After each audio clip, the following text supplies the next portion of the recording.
سپہر کے 3 بجے ہیں۔ السلام علیکم، یہ ریڈیو پاکستان ہے۔ عامر ہاشمی سے خبریں سنیے۔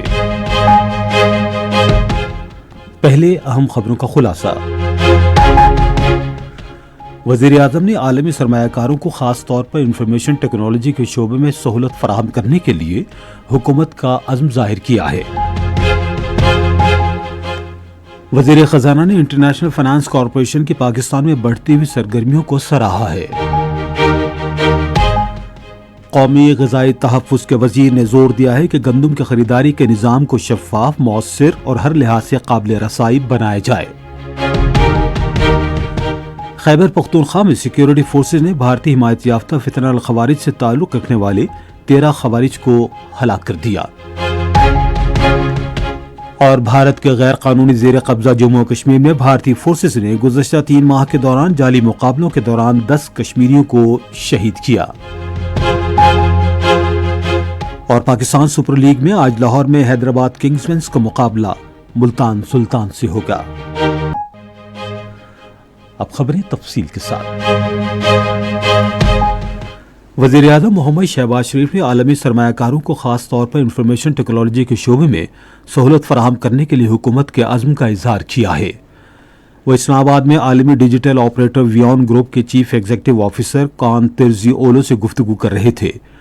وزیر اعظم نے کہا کہ پاکستان کا مقصد اقتصادی شعبے میں ڈیجیٹلائزیشن میں شفافیت کو یقینی بنانا ہے۔ انہوں نے کہا کہ ملک میں ٹیلی کام آپریٹرز کو 5G اسپیکٹرم کی نیلامی کے بعد عوام کو معیاری انٹرنیٹ سروسز مہیا کرنے کے لیے تمام متعلقہ ادارے باہمی تعاون سے کام کر رہے ہیں۔ شہباز شریف نے کہا کہ پاکستان کے نوجوانوں کو ٹیلی کام اور انفارمیشن ٹیکنالوجی میں رجحان بین الاقوامی سرمایہ کاروں کے لیے دلچسپی کا باعث ہے۔ کان ترزی اولو نے کیش لیس معیشت اور اس کی مکمل ڈیجیٹلائزیشن کے لیے حکومت کی جانب سے کیے گئے اقدامات کی خصوصی طور پر تعریف کی۔ انہوں نے اپنی کمپنی کی طرف سے پاکستان میں مزید سرمایہ کاری بڑھانے کے ارادے کا بھی اظہار کیا۔ پاکستان، افغانستان اور وسطی ایشیا کے لیے بین الاقوامی مالیاتی کارپوریشن کے ڈویژنل ڈائریکٹر سائمن اینڈریوز نے اسلام آباد میں وزیر خزانہ محمد اورنگزیب سے ملاقات کی۔ بین الاقوامی مالیاتی کارپوریشن کے وفد نے وزیر خزانہ کو پاکستان میں اس کی بڑھتی ہوئی سرمایہ کاری کے بارے میں آگاہ کیا، جو اب سالانہ $2 ارب سے تجاوز کر گئی ہے اور اس سال تقریباً $2 ارب 70 کروڑ کا ہدف مقرر کیا گیا ہے۔ وزیر خزانہ نے خصوصی سرمایہ کاری، تجارت اور مشاورت کے شعبوں میں گزشتہ چند سال کے دوران پاکستان میں IFC کے بڑھتے ہوئے کردار کو سراہا۔ گفتگو کے دوران خصوصاً بنیادی ڈھانچے اور سرکاری اور نجی شراکت داری کے شعبوں میں نجی شعبے کی سرمایہ کاری کو مزید بڑھانے پر توجہ مرکوز کی گئی۔ قومی غذائی تحفظ و تحقیق کے وزیر رانا تنویر حسین نے اس بات پر زور دیا ہے کہ گندم کی خریداری کے نظام کو شفاف، مؤثر اور ہر لحاظ سے قابل رسائی بنایا جائے تاکہ تمام گندم پیدا کرنے والے علاقوں کے کسان اس سے بلا تاخیر اور بلا تفریق مستفید ہو سکیں۔ انہوں نے اسلام آباد میں گندم کی قومی نگران کمیٹی کے اجلاس کی صدارت کرتے ہوئے خبردار کیا کہ خریداری کے نظام میں تاخیر سے منڈی میں بگاڑ پیدا ہو سکتا ہے اور آڑتی قیمتوں کے فرق سے ناجائز فائدہ اٹھا سکتے ہیں، جس کا براہ راست نقصان کسانوں کو ہوگا۔ انہوں نے تمام متعلقہ اداروں کو ہدایت کی کہ وہ خریداری کے تمام نظام فصل کی کٹائی کے اہم دورانیے میں مکمل طور پر فعال رکھیں۔ وفاقی وزیر نے زرعی توسیع خدمات، کسانوں میں آگاہی کی مہمات اور زرعی وسائل کی بروقت دستیابی کے لیے وفاق اور صوبوں کے درمیان مربوط تعاون کی اہمیت پر بھی زور دیا۔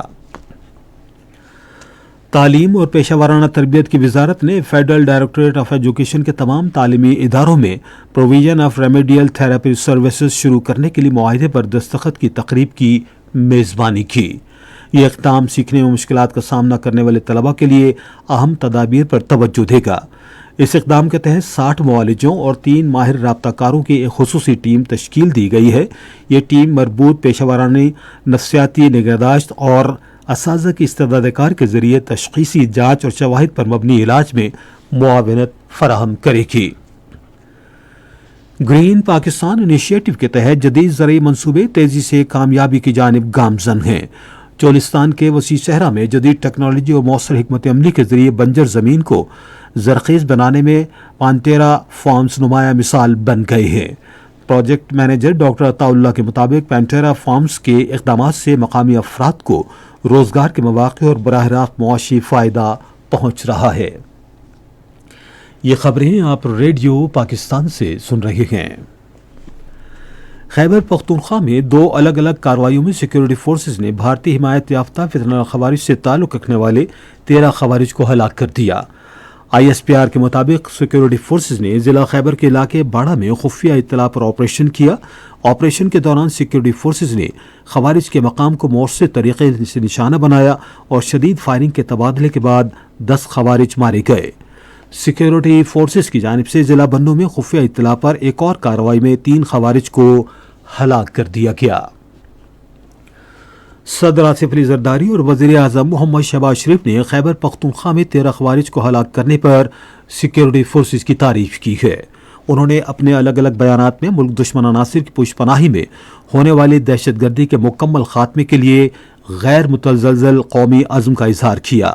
صدر نے کہا کہ قومی سلامتی اور عوام کے تحفظ کو یقینی بنانے کے لیے دہشت گردوں کے خلاف کارروائیاں جاری رہیں گی۔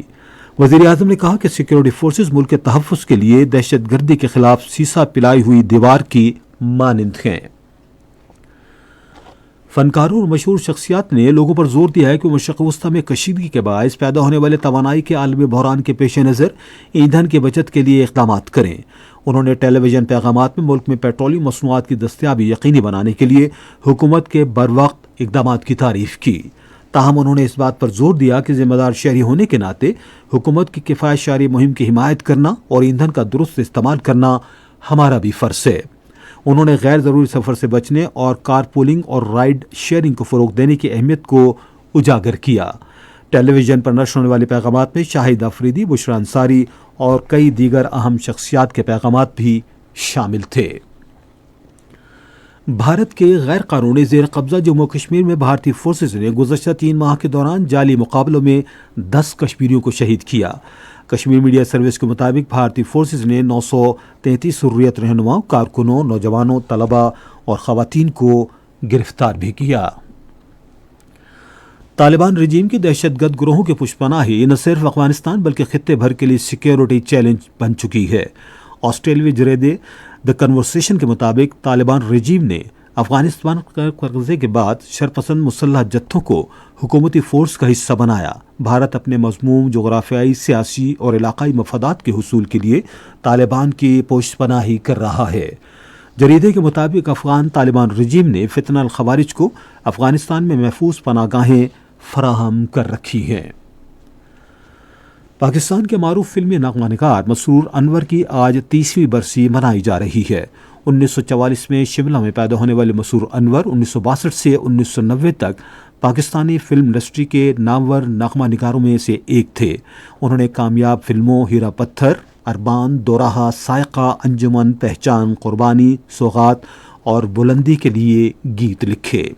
70 کی دہائی کے اوائل میں انہوں نے کچھ یادگار ملی نغمے بھی لکھے جن میں سونی دھرتی اللہ رکھے، اپنی جان نظر کروں، وطن کی مٹی گواہ رہنا اور جگ جگ جیے میرا پیارا وطن شامل ہیں۔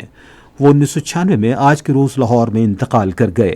مسرور انور کو حکومت پاکستان نے بعد از مرگ تمغہ حسن کارکردگی سے نوازا۔ ریڈیو پاکستان آج سے پہر 4:05 پر اپنے قومی نشریاتی رابطے پر پشتو زبان کے صوفی شاعر رحمان بابا کے سالانہ عرس کے سلسلے میں دستاویزی پروگرام نشر کرے گا۔ اس کے فوراً بعد ایک اور قومی پروگرام میں فلمی نغمہ نگار مسرور انور کی برسی کے حوالے سے ایک اور فیچر پروگرام بھی نشر کیا جائے گا۔ آج پرندوں کا عالمی دن منایا جا رہا ہے۔ یہ دن ہر سال 1 اپریل کو موسم بہار میں منایا جاتا ہے، جب نقل مکانی کرنے والے پرندے موسم سرما گزارنے کے بعد اپنے مسکن کی طرف لوٹتے ہیں اور فطرت پھلتی پھولتی ہے۔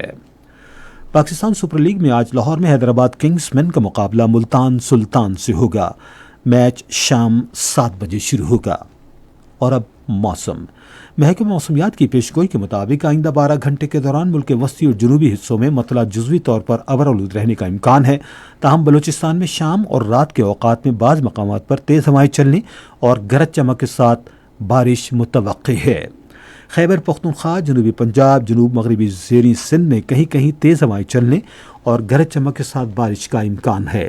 اسی دوران بعض جگہوں پر ژالہ باری بھی ہو سکتی ہے۔ آج ریکارڈ کیا گیا بعض بڑے شہروں کا درجہ حرارت۔ اسلام آباد اور Muzaffarabad 26 degree centigrade, Lahore 29، Karachi 30، Peshawar 27، Quetta 17، Gilgit 25، Murree 16، جبکہ سری نگر 14، جموں 28 اور لیہ 8 ڈگری سینٹی گریڈ۔ اسی کے ساتھ خبریں ختم ہوئی۔ مزید خبروں اور تجزیوں کے لیے ہماری ویب سائٹ پر radio.gov.pk اور فیس بک کے link radio Pakistan news official پر براہ راست ویڈیو اسٹریمنگ بھی ملاحظہ کیجیے۔